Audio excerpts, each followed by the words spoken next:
Olá pessoal, boa noite. Vamos iniciar mais uma live da Procuradoria-Geral do Estado de Alagoas através do Centro de Estudos. E hoje vamos receber o professor Jaldemiro Ataíde, ele que é doutor pela PUC de São Paulo, mestre e um grande processualista, autor de várias obras, e vai conversar um pouco conosco sobre decisões judiciais no período de pandemia. Vai ser um prazer conversar com o professor Jaldemiro, ele que é um grande amigo e também, com certeza, um dos grandes nomes do processo brasileiro. Eu acho que ele já está por aqui, só aguardar.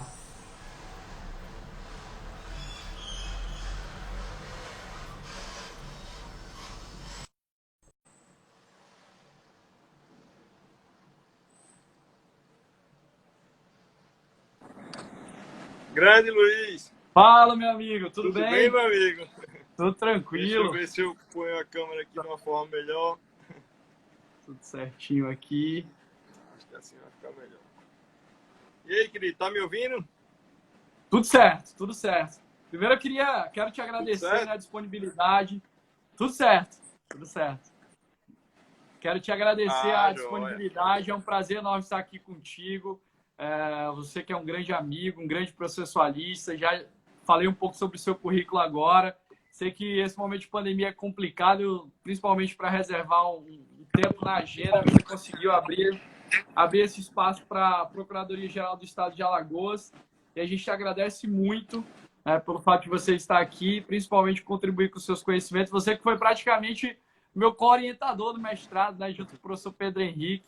É uma honra enorme, te agradeço. Passo a palavra para você para as considerações iniciais, para que a gente possa daqui a pouco começar o nosso bate-papo sobre decisões judiciais na pandemia.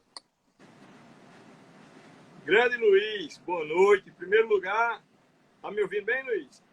Estou te ouvindo bem, Tá me tudo ouvindo? certo. Então, em Tudo primeiro lugar, eu certo. gostaria de agradecer um honroso convite da PGE de Alagoas, na sua pessoa, querido amigo, né, amigo de longa data já.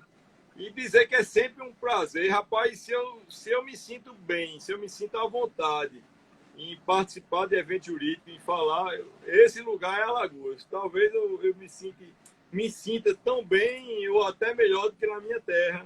Talvez pela Coisa boa. quantidade de grandes amigos que eu tenho aí, como você, como seus colegas da PGE, José Roberto e a sua esposa, Adriana, como Pedro Melo, e aí os amigos e irmãos, Pedro Henrique Nogueira, Beclalton Oliveira, Márcio Rocha, né? Tem outros amigos mais novos, como Felipe Laurindo. Então, é sempre uma honra e um prazer enorme estar podendo ter esse contato, nem que seja virtual com vocês, esse bate-papo. Para mim é sempre muito prazeroso, Luiz. Na verdade, a gente queria te receber aqui, na PGE, mas infelizmente o cenário de pandemia não permitiu. Mas com certeza Na verdade, eu já estive aí, né? Já estive aí a convite de já vocês. Verdade, várias vezes. algumas vezes, né? Algumas É, vezes. sempre Mas a uma gente honra e um prazer é enorme. sempre uma honra te receber, E a gente Honra minha. fica muito feliz de contar aqui com a sua interlocução e principalmente com os seus conhecimentos para a gente aprofundar e discutir algumas questões relevantes desse período de pandemia. Meu amigo, eu gostaria, primeiro ponto, de direcionar uma pergunta, São várias decisões que foram proferidas durante o cenário de pandemia, que são decisões interessantes, precisam ser problematizadas. E a primeira delas, que eu queria discutir contigo, ela tem reflexo justamente na definição e no contorno das competências federativas, dos estados, da União, dos municípios, porque a gente teve um conflito federativo acirrado durante esse período para que pudessem ser definidos os contornos da competência de cada ente para edição de decretos, para regulamentação de isolamento social e outras políticas. E a gente viu, por exemplo, uma decisão no estado do Maranhão, proferida pelo Poder Judiciário, no sentido de determinar o lockdown, enfim, um momento mais complicado da pandemia. E depois, posteriormente, no estado de Pernambuco, nós tivemos uma decisão em sentido contrário, justamente Diametralmente oposto. discutindo exatamente os contornos da atuação do Poder Judiciário. E aí eu gostaria de começar por esse ponto, O que você acha dessas decisões e como elas, de certa forma, deveriam ter sido construídas? Se você concorda com a decisão do Maranhão, se concorda com a decisão de Pernambuco e qual a sua reflexão sobre o tema? Então, Luiz, é muito interessante a questão que você lançou, porque eu entendo que ela tem vários pontos de conexão com outras tantas questões que aí a gente pode até analisar. Veja, a princípio a gente está pensando aqui em analisar a atuação do judiciário na crise.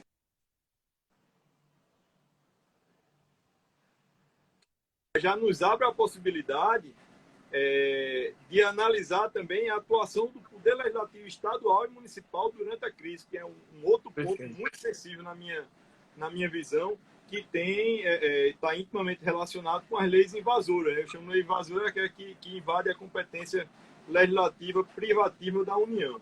Então, o exemplo que você trouxe, eu acho que é um exemplo, é um caso emblemático. O caso, a decretação, quer dizer, um pedido de lockdown formulado pelo Ministério Público, não é? E uma determinação judicial de lockdown por parte da Justiça. E aí, qual é o pano de fundo, qual é o ponto sensível disso tudo? É a intervenção judicial em política pública. Perfeito. Esse é o ponto. E aí, Luiz, eu acho que a gente está aqui analisando a intervenção, uma decisão judicial. Mas eu até, por indução, por ampliação, eu vou chegar a um ponto que é comum a quem exerce também a atividade postulatória. Rapaz, nós somos tão pretensiosos no meio jurídico, quando nós exercemos a atividade postulatória também, porque é muita pretensão, é muita arrogância intelectual, um promotor e um juiz achar que vão decidir melhor sobre uma questão de política pública de saúde do que todos os técnicos da área da saúde que estão ali vinculados ao Poder Executivo. Quem tem maiores meios, maiores condições de aferir, de medir, de prevenir, de ponderar sobre temas relacionados à saúde, sobre o combate a uma crise pandêmica. É o juiz no seu gabinete, o promotor do seu gabinete, o promotor que vai exercer a atividade postulatória, o juiz que vai decidir, ou o executivo,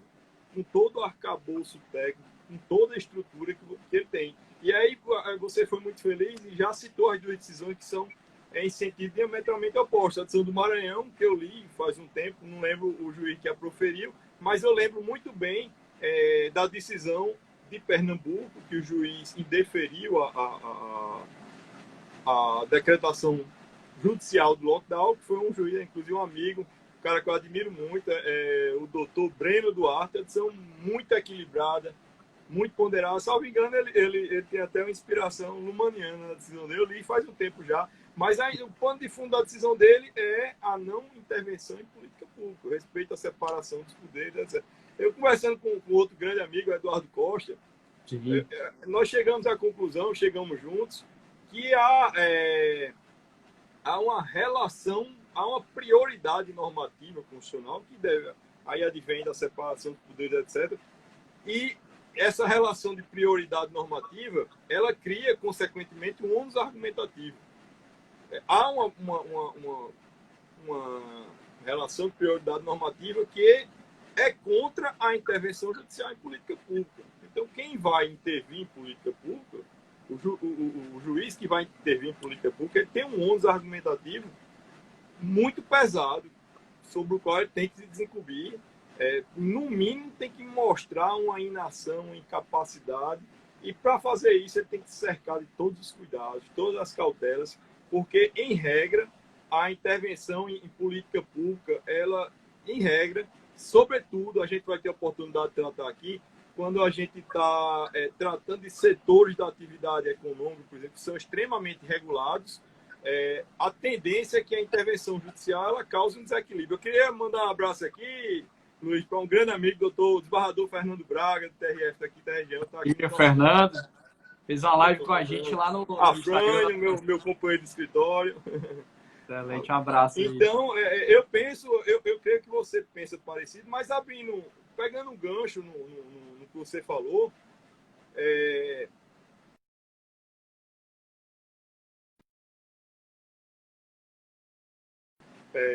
em políticas públicas, e aí a gente pode abranger.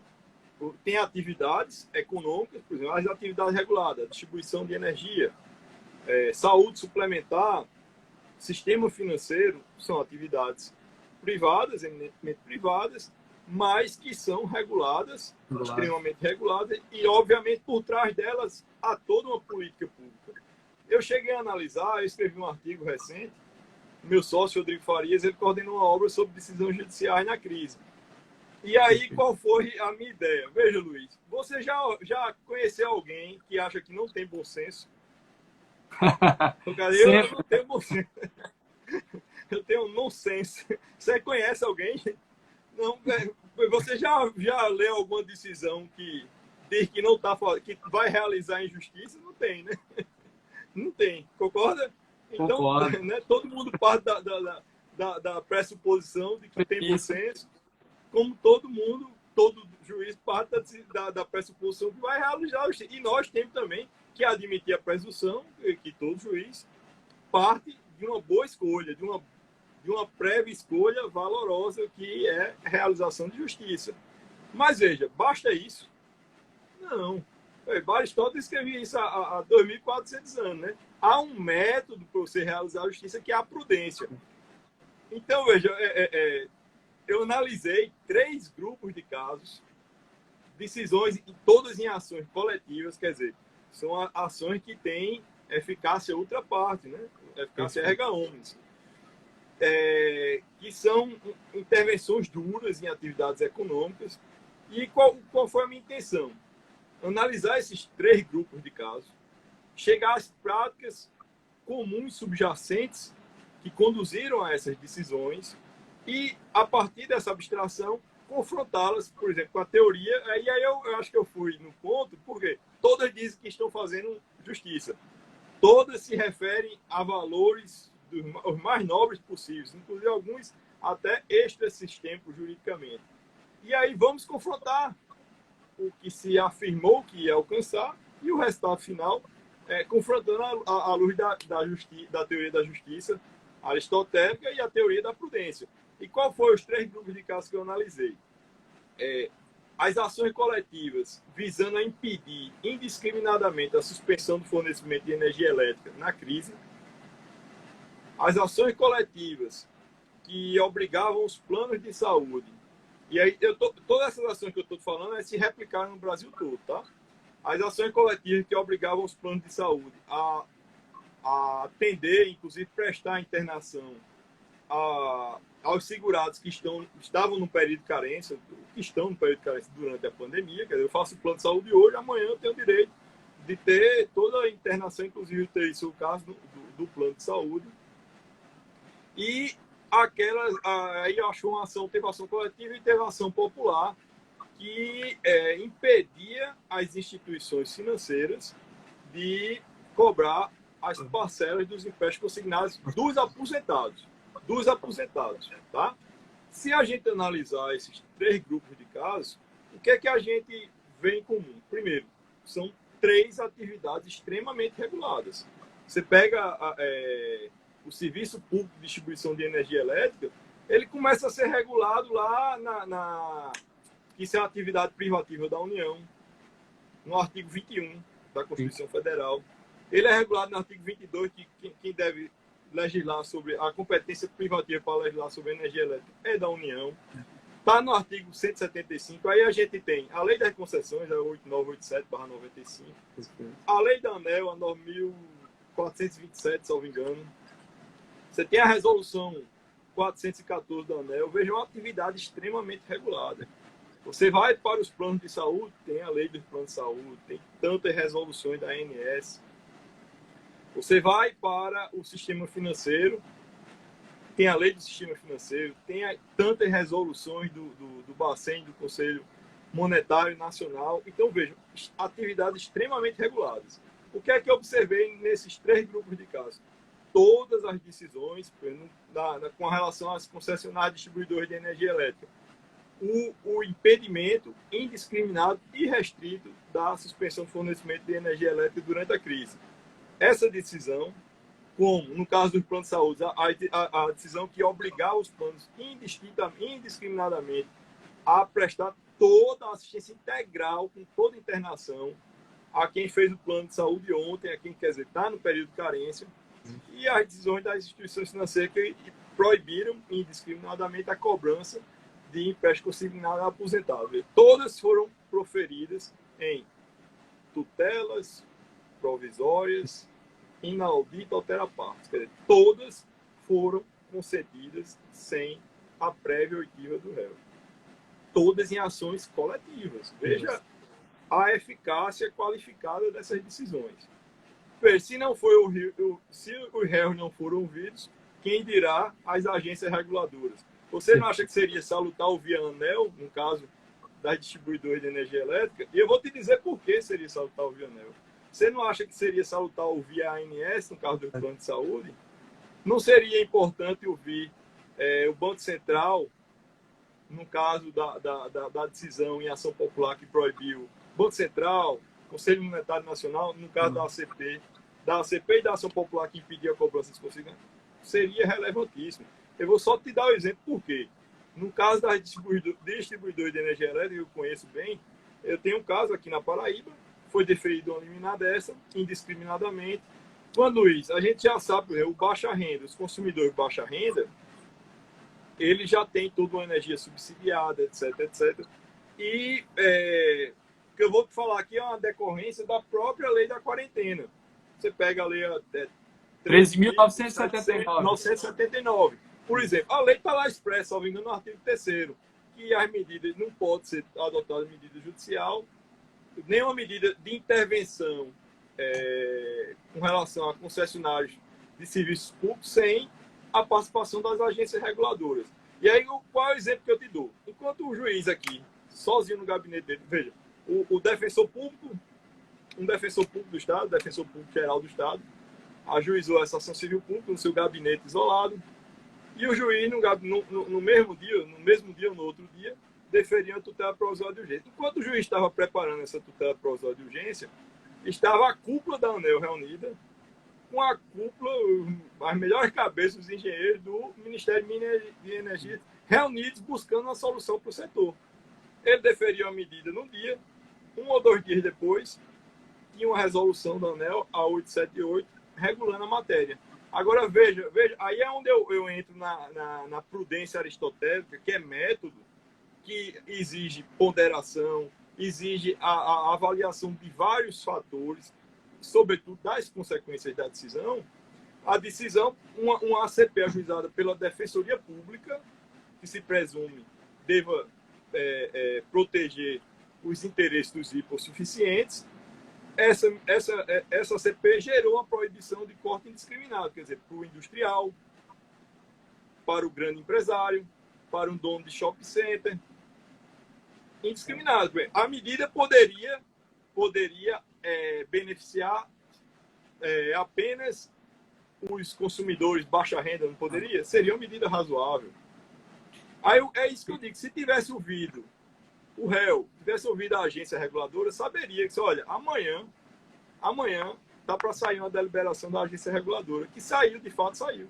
No outro dia, saiu uma resolução impedindo, por 60 dias inicialmente, depois foi prorrogado para 90 dias, impedindo a suspensão para os consumidores residenciais e os consumidores das demais classes de consumo que prestassem atividades essenciais. Então, por exemplo, inclusive um consumidor da classe comercial poderia se beneficiar da medida desde que ele prestasse uma atividade essencial, por exemplo, fosse um hospital. Né? E tem um outro problema, né, Miro? Porque boa parte dessas decisões elas dialogaram um pouco com o artigo 20 da Lei de Introdução às Normas de Direito Brasileiro, né? A necessidade de se mensurar as consequências práticas da decisão. Exato. Boa parte delas não tem esse caráter argumentativo mais aprofundado, inclusive essa mensuração, enfim. Você foi no ponto aí. Veja, o que você falou já me lembrou de algo que talvez eu fosse até passar batido. Você me chamou o aspecto aí da consequência disso, está lá no artigo 20 da Lei de Introdução às Normas do Direito Brasileiro. Vamos voltar, por exemplo, da distribuição de energia elétrica. Veja, inicialmente você tinha uma medida que poderia beneficiar o industrial. Um grande comerciante, um dono de shopping, um dono de concessionária de energia elétrica, tá? A gente sabe, Luiz, que quer dizer, a gente talvez quem proferir a decisão não saiba, porque isso aí é um ponto interessante. Aristóteles já dizia há 2.400 anos que ninguém é bom juiz daquilo que não conhece. Então, se você lê uma decisão dessa, que não dialoga com a regulação específica do setor, isso me denota um desconhecimento da regulação. Tá? Você tem a regulação começa na Constituição, passa por 2 leis federais, uma resolução normativa que regulamenta essas 2 leis federais. Não há diálogo nenhum, né? Teria um ônus argumentativo de afastar. Veja, declara a inconstitucionalidade circunstancial da norma, ou até a superabilidade da norma, a teoria do direito os permite esses diálogos, né? Mas veja, onde é que eu quero chegar? O setor elétrico, ele é todo financiado, sabe por onde? Porque o setor elétrico não é a CEAL aí, não. Não é só a distribuição de energia elétrica. O setor elétrico começa com a geração. Depois da geração tem a transmissão. O fim da cadeia é a distribuição. E você sabe quem remunera toda a cadeia? É a distribuição. Então, 80% da receita da distribuição é meramente repasse para gerador, para transmissor, impostos federais e estaduais. A concessionária distribuidora fica com 20% ou menos de 20%. Então, quando você tem uma medida como essa, que veda a suspensão, que a gente sabe que a suspensão ela tem um efeito pedagógico. Veda a suspensão. Qual é o efeito imediato? Ela não precisa ser gênio, mas você vedou a suspensão, vai aumentar a inadimplência. Obviamente que a inadimplência aumentaria pela própria crise econômica decorrente da crise da pandemia, aumentaria. Mas veja, com pouco tempo dessas medidas que se espraiaram no Brasil todinho, a inadimplência subiu de 6% para 20%. Não é algo normal. E aí eu te pergunto, sabe quem paga a conta no final do dia? Todos nós, consumidores. Vai chegar um ponto que um consumidor residencial vai estar pagando uma medida que beneficiou o industrial. Qual é a lógica disso? Veja, o ponto-chave de toda a teoria da justiça de Aristóteles era a isonomia. Perfeito. Era a isonomia. Uma tal decisão, ela é isonômica?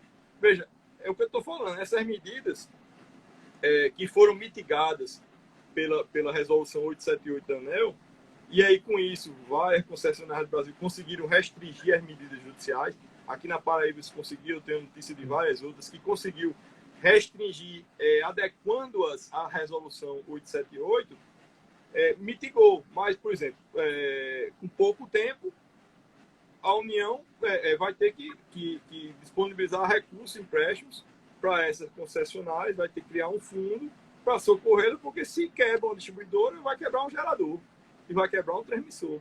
Tu está entendendo? É uma cadeia. Deixa eu te dar outro exemplo aqui no setor elétrico, que aí eu fico muito à vontade, que eu nem advogo esse tipo de causa, e está mais afeito às comercializadoras. Quem tem contrato de demanda contratada. Obviamente, durante a crise, é possível revisar os contratos, obviamente. Tem discussão expressa nesse sentido. Mas abraço aí, professor Cabral, tá aí na área. Professor Cabral, amigo, saudade. Faz muito tempo que eu não tinha nem contato virtual com o Cabral. Abraço, Cabral. Cabral um dos processualistas, se não o maior, um dos maiores do Brasil. Com certeza. Ele esteve aqui conosco também. Coisa boa. Então, veja, Luiz, deixa eu te voltar, por exemplo, da energia. O comercializador, a energia, se ela não for consumida, você não estoca. Nós não temos essa tecnologia para estocar. Então, o comercializador, ele compra aquela energia do gerador. Comprou para te vender, o contrato de demanda é contratada. Tudo bem, você está na crise, vai revisar, certo? Mas será que é uma medida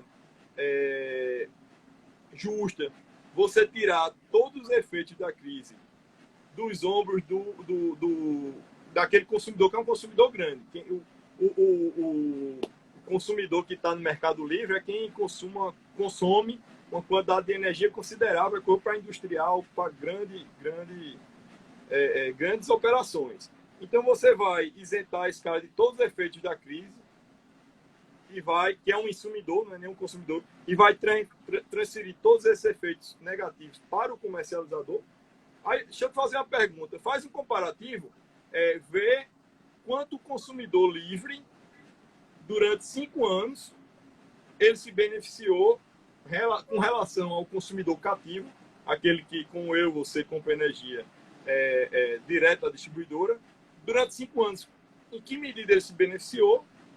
E agora, durante 3, 4, 5 meses, ele vai afastar todos os efeitos negativos da crise, que serão totalmente absorvidos pelo comercializador. Veja, esse cálculo, essa ponderação que Aristóteles já falava lá na sua prudência como método, isso tem que ser exercitado. Se a gente for agora para o... Vamos para... E veja, essa decisão que eu estou falando aqui nessa ação coletiva, qual foi o único fundamento? Estou dizendo que impediu a suspensão. Retirar os efeitos da crise dos homens e dos consumidores. É algo muito bacana, é muito justo. Mas se você vai fazer isso, ao fim e ao cabo, daqui a 6 meses vai ter uma revisão tarifária e os consumidores arcarão com os efeitos dessas medidas. Aí veja, se essa medida foi para beneficiar o consumidor baixa renda, muito justo. Mas a partir do momento que eu, você, consumidor residencial, a gente vai arcar com os efeitos dessas medidas para beneficiar o industrial, um empresário, dono de shopping e uma rede concessionária, não me parece justo. Você concorda? Comigo concordo. E até lembrei aqui de outra decisão, a decisão que foi proferida aqui em outros estados, que é a decisão referente, por exemplo, ao desconto das mensalidades escolares, né? Tivemos ação coletiva aqui, inclusive com tutela provisória deferida, estabelecendo um percentual de descontos na casa de 30% indiscriminadamente para todas as escolas, envolvendo todas as escolas. Aí eu pergunto, o tratamento que você vai dar, você dará a uma escola pequena, né, uma escola de bairro, é o mesmo tratamento que você vai dar para uma grande escola, um grande centro educacional, diante desse cenário, né? A análise também das peculiaridades dos contornos fáticos, enfim, além dessa estimação adequada das consequências da decisão, faz com que a gente pense, né, necessariamente no processo construtivo e formativo da decisão judicial com essa prudência e com esse dimensionamento adequado. Verdade. Eu concordo com você. Você tocou no outro tema muito interessante, que a gente já falou no passado, que é a questão das leis invasoras. Essa lei aí, essa questão a que você se referiu, ela foi, eu tenho conhecimento, em vários estados, ela foi regulada por lei estadual. Aqui na Paraíba não foi. Teve lei estadual fixando um desconto. Essa lei ela está interferindo diretamente na relação obrigacional, é direito obrigacional, direito às obrigações. Direito às obrigações é o quê? Direito civil. Direito civil é de competência privativa de quem? Da União. Não é porque a gente está em tempo de crise, em tempo de pandemia, que devemos rasgar a Constituição, literalmente. E assim, a sociedade tem que ser vigilante, porque tem muitas medidas eleitoreiras. Né? Às vezes os parlamentos estaduais se aproveitam desse momento de crise para legislar sobre matéria que claramente não é da sua competência legislativa, tomando medidas que editando leis que podem desequilibrar diversos setores da economia, inclusive o próprio Estado. Eu vou te dar outro exemplo. Aqui na Paraíba, há poucos dias foi editada, a Assembleia aprovou uma lei estadual. Engraçado, ela tem como destinatárias duas prestadores de serviços públicos essenciais, a distribuidora de energia e a companhia de águas e esgoto, a CAGEPA, que é estatal. Então, uma lei que obriga essas duas empresas a parcelarem os débitos de seus consumidores, inclusive não só a parcelarem os débitos hoje, durante a crise, mas a reparcelarem aqueles débitos que já foram parcelados anteriormente à pandemia, a parcelar e reparcelar esses débitos em 12 prestações, sem correção e sem juros. Veja, isso é direito civil puro. Isso trata dos efeitos da inadimplência, trata da mora, os efeitos da mora. Que o primeiro deles é a contagem de juros e correção monetária. Que obrigar, qual é a essência do negócio jurídico? É a declaração livre, consciente de vontade. Obrigar a você a celebrar o negócio, o elemento cerne nuclear do negócio não existe mais. Você é obrigado a parcelar. Veja, uma lei estadual intervindo nessa medida. Inclusive, quem teve aqui, o professor Marcos Bernardo de Mello, né? Teve aqui com a gente. A gente teve live com o professor Marcos, né? Foi? O professor é genial, né? Professor de todos nós em leitura. Com certeza. Pois é. Aí, se a gente for analisar agora, deixa eu dar outro exemplo. Teve aqui também no estado, já que derivamos um pouco para as leis invasoras. Teve uma lei aqui no estado, veja que coisa interessante, eu diria que surreal. Luiz, na normalidade, há fila na saúde pública ou não? Ou na saúde privada? Você acha que 100% das pessoas que necessitam de atendimento médico, seja na rede de saúde pública, seja na suplementar, é atendido imediatamente quando chega no balcão do hospital privado? Veja, se num período de normalidade não existe o atendimento 100% imediato, imagine num período de uma crise. Quem entrou agora foi o nosso amigo Mota. Mota aí, ó. Imagine durante uma pandemia, imagine no momento de crise. Mas aqui na Paraíba, houve a brilhante ideia de uma lei que instituiu a fila zero no atendimento à saúde aqui na Paraíba. Né? Aquela que eu acho que, por lei, eu disse o seguinte, é melhor decretar o fim da pandemia por lei. Aí está resolvido. Se uma lei tem a força de acabar a fila no atendimento à saúde, seria tanto melhor que ela decretasse o fim da pandemia. Mas surgiu essa lei aqui, estabelecendo a fila zero e mais, que os planos de saúde deveriam atender a qualquer cidadão que chegasse necessitando de atendimento, batesse na sua porta necessitando, tinha que atender imediatamente e depois mandava a conta para o Estado. Então, veja que coisa interessante. Veja, plano de saúde tem natureza securitária, segura a competência privativa da União. Né? Você está criando uma obrigação, está criando um dever e sucessivamente uma obrigação, isso é direito civil, para um plano de saúde através de lei estadual. Então, são tempos difíceis, né? A gente começou falando de decisões judiciais, já estamos aqui tratando de leis.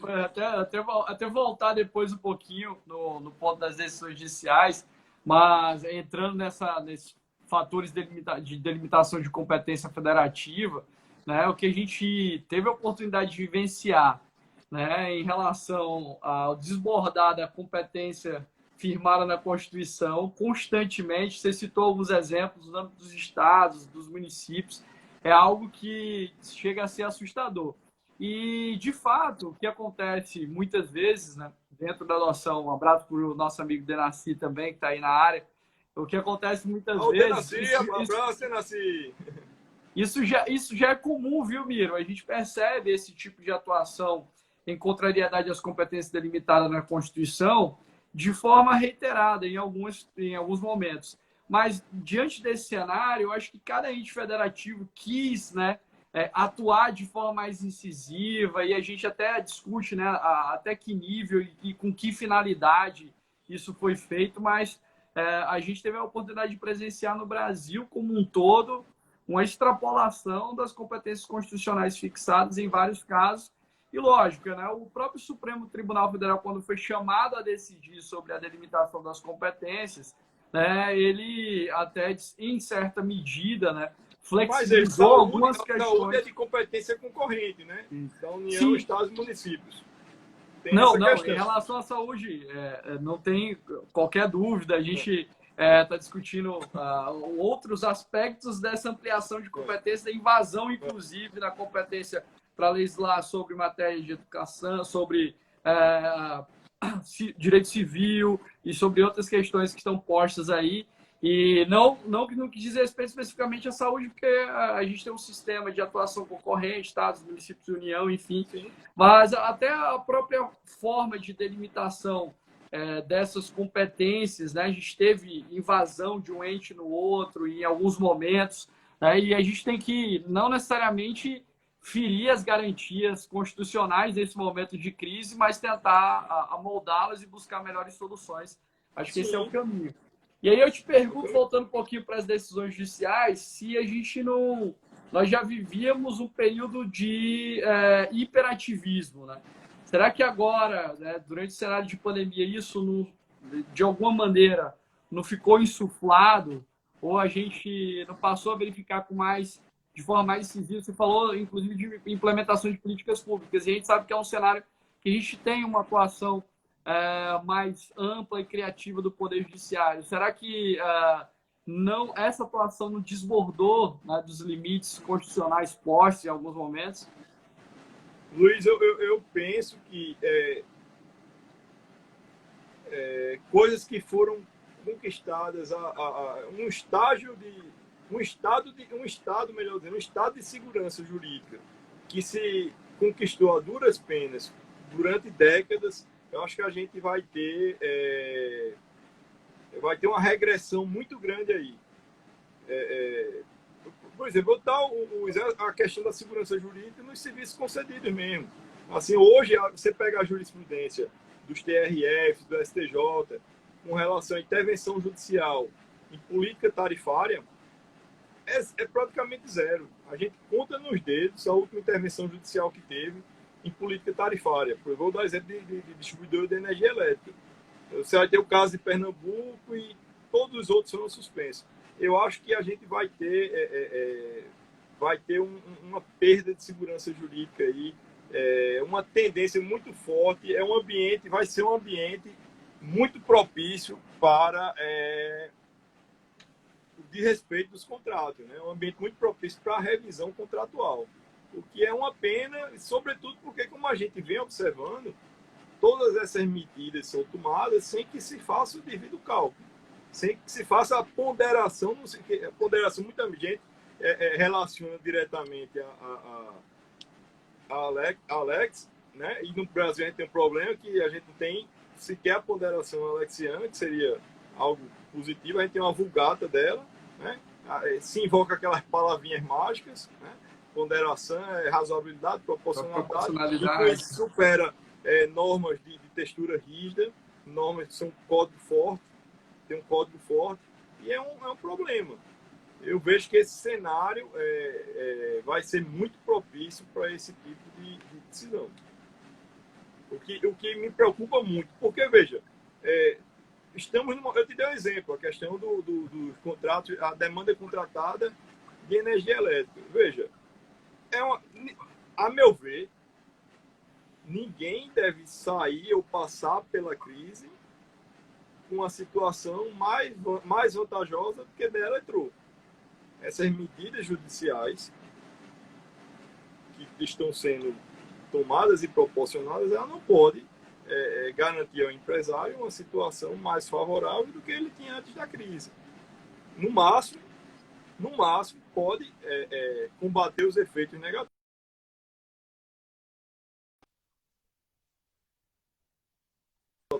decorrente da crise, tanto melhor que os danos da crise sejam repartidos, sejam equalizados. Não é justo que só uma parte arque com isso. Eu te dei o exemplo da demanda contratada. Se você permite a um grande empresário que se beneficiou, que é um consumidor livre, que se beneficiou durante anos com contratos de demanda contratada, contratos de fornecimento de energia de demanda contratada, que na primeira crise, durante 3, 4 meses, o cara passe a pagar o consumo, quem é que vai suportar sozinho o prejuízo disso? É o comercializador. Porque o gerador não vai suportar. A energia que ele gerou já foi paga. O transmissor também não vai suportar. Aí o comercializador que já comprou essa energia, que já pagou o transmissor, que não tem como estocá-la, vai suportar sozinho. Então, é um exemplo.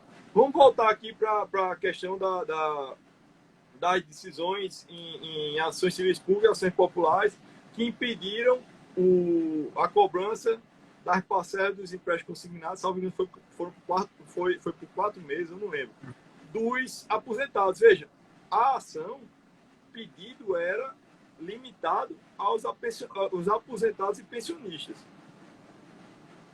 Certo? E isso a gente está falando de uma atividade extremamente regulada. Lei do Sistema Financeiro Nacional, as diversas resoluções do Bacen e do Conselho Monetário Nacional, uma medida que vai beneficiar quem? Os aposentados e pensionistas. Os aposentados e pensionistas, com todo o respeito que eu tenho, são afetados pela crise, são. Mas deixa eu te perguntar, quem é mais afetado pela crise? Um aposentado e pensionista que tem a sua renda garantida ou um ambulante, por exemplo, ou um cidadão que está desempregado? Então, veja, quando o judiciário intervém nessa medida, numa atividade extremamente regulada, que é o sistema financeiro, o sistema ele é todo interligado. Por trás de um banco, uma instituição financeira que concede esses empréstimos consignados, tem uma outra instituição financeira que lhe presta seguro. Quando o risco dela aumenta o risco da seguradora, aumenta o risco da resseguradora e assim vai. Veja, o sistema, nenhum país do mundo vai deixar o seu sistema financeiro quebrar. Se essa medida judicial, ela foi cassada rapidamente. Se essa medida judicial chegasse ao ponto de causar a crise nesse setor de instituição financeira, mais afeto à concessão de empréstimos consignados, ela poderia quebrar não apenas esse setor, mas as outras instituições que estão por trás dela. E nenhum país do mundo vai deixar o seu sistema financeiro quebrar. A gente já teve uma medida no governo Fernando Henrique, lembra? Que salvou o sistema financeiro nacional. Como foi, meu Deus, o plano? Então, veja, se essa medida não tivesse sido cassada logo, rapidamente, com pouco tempo, a União teria que salvar o sistema financeiro. E aí, o que é que a gente ia ter? Toda a sociedade, inclusive os empregados, os ambulantes, arcando com os custos de uma medida que beneficiou os aposentados e pensionistas, que me parece que não são a parcela da sociedade mais afetada, não compõe a parcela da sociedade mais afetada pelos efeitos nefastos da crise econômica decorrente da pandemia. Está percebendo? Assim, então, a pretexto de você, é o que Aristóteles falava, você visar um fim nobre, você fazer uma prévia escolha boa, não te garante um bom resultado, porque Aristóteles diz, você não tem como ser justo sem ser prudente. E você não tem como ser prudente sem analisar os diversos fatores que estão por trás de uma decisão dessa, sem fazer o devido cálculo, sem fazer a devida ponderação, sem observar todas as consequências negativas, os setores que estão interligados, quem ao fim e ao cabo vai arcar com os custos dessas medidas. Está entendendo? Eu penso por aí. E me diz uma coisa, sobre a sua ótica, quais seriam os parâmetros argumentativos adequados para se tomar esse tipo de decisão em hard case, em situações complexas como essas, que envolvem diretamente, né, as soluções... Ô Luiz, desculpa interromper, mas aí, voltando para a história, aquilo que eu já falei, a história dizia, não há como você decidir bem sobre o que você não conhece. Todos esses grupos de decisões que eu analisei, a leitura das decisões me proporcionou a inferência de que não se tinha afinidade com a matéria, até porque não enfrentava o direito regulatório daquele setor. Então, veja, como a história diz, não há como ser bom juiz sobre aquilo que não se conhece. E tem uma passagem dele que é muito dura. É pior do que aquele que não conhece é o que não conhece e não faz questão de conhecer. Então, veja, a gente, diante do CPC 2015, que prevê amplamente a participação de amigos curi, você falou dos parâmetros, custa nada. O judiciário vai adotar uma medida de intervenção numa atividade econômica regulada, que por trás dela tem toda uma política pública, custa nada ouvir a agência reguladora. Perfeito. Será que ela não vai somar nada? Não... Aí é o que eu digo, a nossa arrogância como profissionais de direito, a arrogância intelectual, né? Achar que o defensor que ajuizou a ação civil pública, o promotor que ajuizou a ação, o mesmo Ministério Público que ajuizou a ação, que o juiz no seu gabinete vai conseguir calcular melhor os impactos dessa medida do que aqueles técnicos que estão lá na agência reguladora, que dedicaram a vida, né? Às vezes para conceber um modelo de pública, e estão ali energia e as melhores mentes voltadas para solucionar um problema. Também não há solução fácil para um problema complexo, né? Henry Menck já dizia isso para toda como era aquela frase dele? Para todo problema complexo há uma solução simples, elegante e completamente equivocada, né? Não tem solução simples para um problema complexo. Eu penso por aí. Mas, desculpa, perfeito. Deixa eu te perguntar. Nada. E aí, além de falar dos parâmetros, né? Você não acha que, diante desse cenário, não está na hora também de a gente aprofundar os contornos da teoria dos processos estruturais, principalmente porque boa parte das demandas que foram instauradas envolveriam, né, essas situações de efetivação de direitos e garantias fundamentais, contornos adequados da efetividade desses direitos, e isso envolve, né, principalmente quando a gente toca diretamente na implementação de política pública, de saúde, segurança, enfim, a gente precisa de uma estrutura e de um modelo diferenciado processual para lidar com essas questões, e é algo que a gente tem pensado. Eu queria te ouvir em relação a isso. Tu sabe que uma vez eu participei de um seminário lá na USP, faz anos isso, eu acho que isso foi em 2011, havia um projeto de lei para estabelecer o procedimento para esse tipo de demanda. Essas demandas que intervêm em política pública, processos estruturais. Eu lembrei agora do livro de Marco Félix Rubim, né? Eduardo da Fonseca Costa tem um artigo brilhante sobre execução negociada, decisões em políticas públicas. Com certeza. Vitorelli escreveu um livro agora também sobre processo civil estrutural. Oi? Perdão, não vi. Vitorelli também escreveu um livro agora sobre processo civil estrutural. Sim, estrutural, é verdade. Bem lembrado.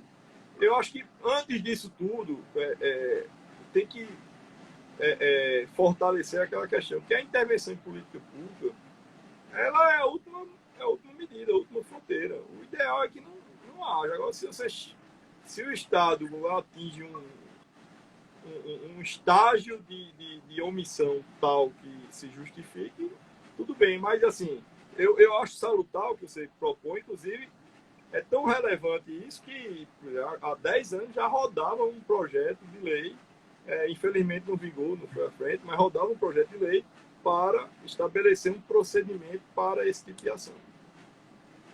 Não, perfeito. E a gente tem que pensar mesmo, essas intervenções elas têm que ser excepcionalíssimas, né? Porque a gente percebe hoje que, vou falar de políticas públicas de saúde, praticamente o orçamento do Poder Executivo é gerido pelo Poder Judiciário. Esse é um problema que a gente... Sim, é política de saúde. Em se tratando de política pública de saúde, só trazendo um exemplo, praticamente o orçamento estatal hoje é gerido pelo Poder Judiciário. É isso que eu ia dizer. Como é que se faz o orçamento do Estado, o orçamento de saúde do Estado, se você não tem como prever? Não tem. Boa parte do orçamento do Estado, você sabe, você lida com isso. Meu sócio, o Rodrigo Faria, a tese dele foi justamente sobre isso aí. E ele teve umas ideias interessantes. Vou mandar um abraço aqui para o amigo Zé Gomes, que acabou de ingressar aqui na nossa live. Ele tratou bem, ele trouxe umas ideias boas, não estou bem lembrado agora. Mas tinha farmácia popular, esse tipo de coisa. Para medicamento já teria uma verba destinada, entendeu? Se as medidas iam se utilizando daquilo. Porque hoje é completamente impossível você ter um orçamento para a saúde fechado com esse tanto de intervenção. Bem lembrado. Não, é verdade. Esse é o dia a dia, isso. Não, o dia a dia da Procuradoria e a gente sabe o quanto que é complexo, né? É complicado você gerir, né, as políticas públicas de saúde, mas de fato a gente não pode necessariamente deixar isso a cargo do Poder Judiciário diante, né, dos problemas que ocorrem diuturnamente, principalmente de concessão amplamente de pedidos, de pedidos de tutelas provisórias, enfim, muitas vezes em situações descabidas, né? E que impedem, né, tratamentos milionários que impedem, inclusive, a alocação de recursos para a destinação adequada, para o gerenciamento da política pública de saúde. Então, são situações extremamente complexas e, inclusive, a gente tem um desenho, né, estruturado da definição de competências em relação à concessão de determinados medicamentos mais complexos, enfim. Inclusive, o Supremo Tribunal Federal, recentemente, em sede de repercussão geral, tese 793, deixou clara a necessidade, né? Deixou clara a necessidade comprovada, A Isso, eficácia comprovada, o tratamento. E também o Supremo deixou claro que o ente público responsável pela efetivação daquela política, dentro das regras de delimitação de competência constitucionalmente estabelecidas e legalmente estabelecidas, ele tem que figurar nos autos para que haja um direcionamento de cumprimento, porque senão o Estado arca com um custo que não seria dele, seria um custo da União. Isso acontece de forma recorrente, por isso que o Supremo já desenhou. Esse é o outro problema da competência concorrente, né? Sim. E aí são questões que impactam diretamente no Estado, impactam na execução de políticas públicas. Muitas vezes a deficiência estrutural é ocasionada por essa dificuldade de se gerenciar esses recursos, né? E por isso que essa intervenção ela tem que ser episódica, eventual e excepcionalíssima, né? Excepcionalíssima. Cabral, não sei se Cabral está com a gente ainda, ele trata naquele livro dele de nulidades. Tem a prioridade normativa e seria tipo uma prioridade normativa material, como tem no direito ambiental, a presunção. Fugiu a memória agora. No direito ambiental uma presunção, uma prioridade normativa material. A não intervenção seria um tipo desse prioridade normativa que, para você invertê-la, quer dizer, para quebrar essa prioridade, você tem que se desincumbir de um ônus argumentativo muito forte. Enorme. E o que a gente sabe que não acontece, né? A gente sabe que não acontece. Esse agir aprofundado, né? Essa argumentação diferenciada, que existe uma argumentação diferenciada muito mais aprofundada para ter esse tipo de intervenção, ela não ocorre na prática e muitas vezes você tem uma determinação simplória sem a justificativa. Você foi muito feliz em lembrar, e a gente vem desde o começo, veja que a gente vem falando disso desde o começo. Como é que a gente tem um código 2015, que exige um processo dialógico, participativo, e isso era para vigorar na normalidade. Se a gente está falando de uma área, grande Pedro Henrique, o Pedrinho aí, ó. Entrou aqui. Aí. Se a gente está falando de ações individuais que exigem um processo jurisdicional democrático, participativo, dialógico, etc., há fortiori, com muito maior razão, uma demanda judicial que venha a produzir uma medida judicial de intervenção em política pública exigiria um grau de dialogicidade muito maior. Perfeito. E isso começaria... veja, é um absurdo uma medida de intervenção inaudita até na parte. A meu ver, é um absurdo uma medida de intervenção em atividade econômica regulada, que por subjacente a ela há uma política pública, sem ouvir a agência reguladora. Está entendendo? Assim, o que você falou de um procedimento específico, especial para esse tipo, para as demandas estruturais, a meu ver, passa muito por isso. E aí o enriquecimento, adianta a gente ter uma previsão tão ampla de participação de amigos curiae, e num processo dessa magnitude, a decisão é paradigmática, tem efeito outra parte e não se procurar aprofundar o debate, não procurar saber o que está acontecendo. Eu te dei um exemplo, o caso da concessionária distribuidora de energia, saiu a decisão aqui num dia, e como o pior foi que o magistrado que a concedeu, ele não estendeu, a CP foi ajuizada na capital, poderia ter feito extensivo em todo o estado. Ele restringiu a comarca da capital. No outro dia tinha mais de 30 ações dessas rodando no estado, né? E no outro dia tinha também uma resolução do ANEEL que equalizou o problema, mitigou, beneficiou os consumidores hipossuficientes, nem só os hipossuficientes, que abrangeu todos os residenciais, mas mitigou aquela medida que, por exemplo, beneficiava o industrial, um grande empresário. Veja que coisa. Perfeito, meu amigo. Ó, quando o papo é bom, o tempo passa rápido. Eu olhei aqui agora, faltam só 5 minutos para o Instagram. Mandar um abraço aqui para o meu primo, Laércio Filho, que está nos assistindo aí. Esse menino vai brilhar aí daqui a pouco. Show de bola. Deixa eu primeiro te agradecer, meu amigo, mais uma vez a generosidade de estar aqui conosco, né?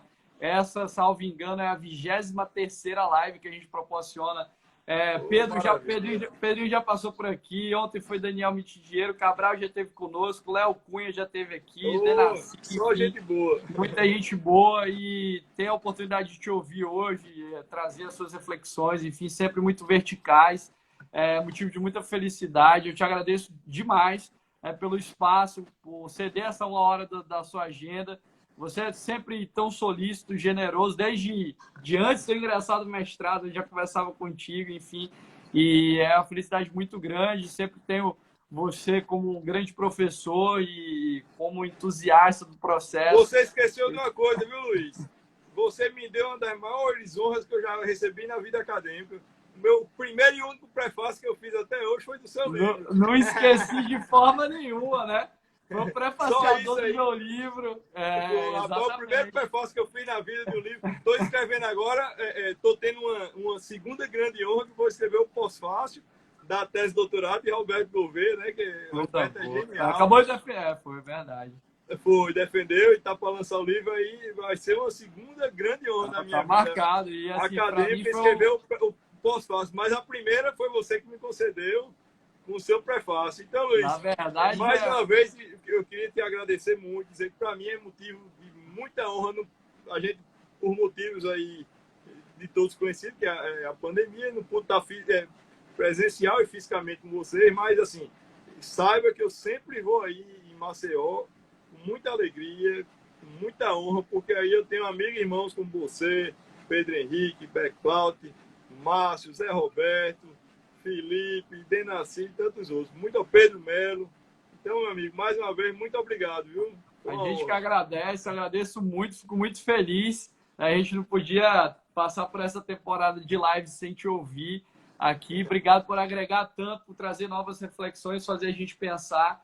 E a gente precisa, nesse cenário, principalmente, de uma nova arquitetura jurídica para que a gente possa dimensionar, resolver os problemas, né, que não são fáceis. E muitos têm sido aportados à Procuradoria. A gente precisa desse debate mais vertical. Eu te agradeço muito, né? Generosidade enorme. E espero te receber em breve, presencialmente, para que a gente possa debater e conversar mais uma vez. Obrigado mesmo. Saúde para você. Com certeza. Conte sempre comigo.